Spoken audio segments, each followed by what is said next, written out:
Hello guys and good day.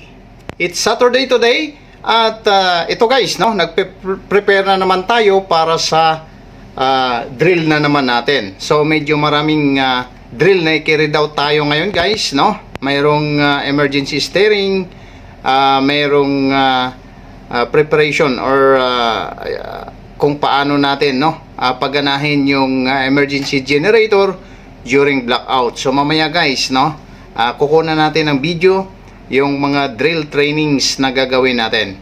Let's go!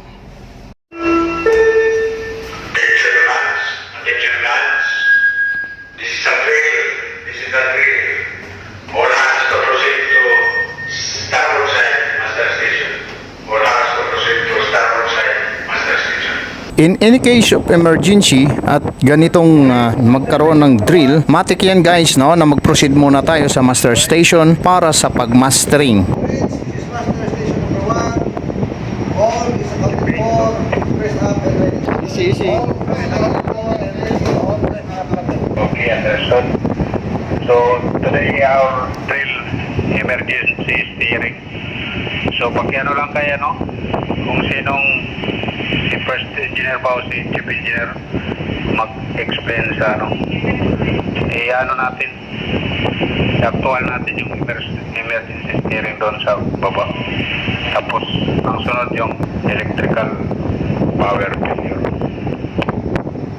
Okay, Captain, Kapitan. Actual yung emergency steering drill, tapos electrical failure. Kapitan, Captain. Diyan tayo.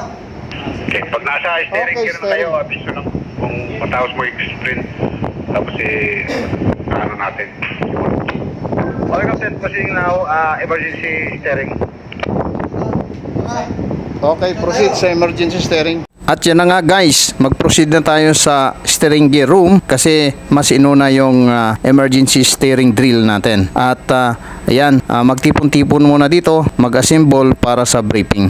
Hintayin na lang natin guys yung iba pa na pabababa pa lang kasi isang way lang yan guys, no, bago mag-proceed tayo.